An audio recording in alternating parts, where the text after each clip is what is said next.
Je me trouve au centre de santé du district de Yo Tsim Mong, l'un des 18 centres répartis dans Hong Kong, qui offre des soins de santé primaires gratuits aux personnes affectées par l'incendie qui a ravagé Tai Po le mois dernier. Depuis début décembre, ces centres ont mis en relation les victimes de l'incendie avec des médecins de famille, et depuis cette semaine, avec des praticiens de médecine traditionnelle chinoise, pour 3 consultations gratuites chacun.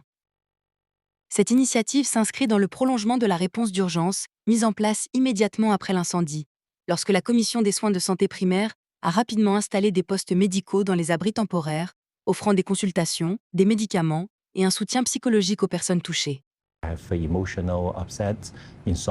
Un grand nombre de résidents souffraient de troubles émotionnels, d'insomnie, d'anxiété, et certains d'entre eux souffraient également de douleurs, car en fuyant l'incendie, ils avaient pu se blesser légèrement. Tous ces services peuvent être fournis et gérés dans les refuges. Fort de cette expérience, nous avons constaté que ces services devaient vraiment être maintenus. Nous avons donc mis en place des lignes d'assistance téléphonique dans les centres de santé de district, car Hong Kong compte 18 districts. Nous espérons que lorsque les résidents déménageront ailleurs à Hong Kong, ils disposeront toujours d'une ligne d'assistance téléphonique pour gérer leurs besoins en matière de santé. Environ 500 professionnels de santé du secteur privé se sont réunis en tant que bénévoles dans les refuges temporaires.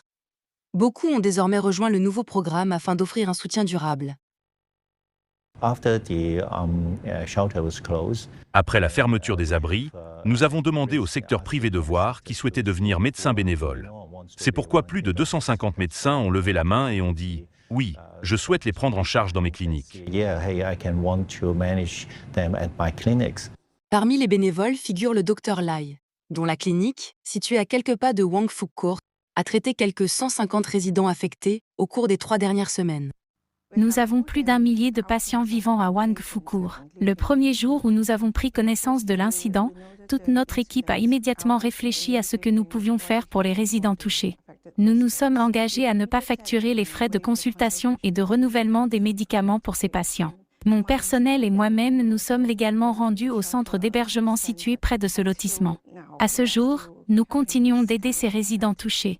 Ils reviennent toujours, car ils nous font confiance et espèrent que nous continuerons à répondre à leurs besoins médicaux. Le Dr La explique que la communauté de Hong Kong s'est mobilisée autour des personnes touchées, leur apportant aide et soutien de toutes parts.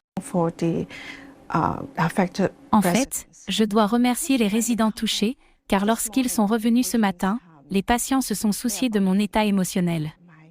Parce qu'ils savent que j'ai beaucoup de patients qui ont été touchés. Cela m'a beaucoup ému ce matin.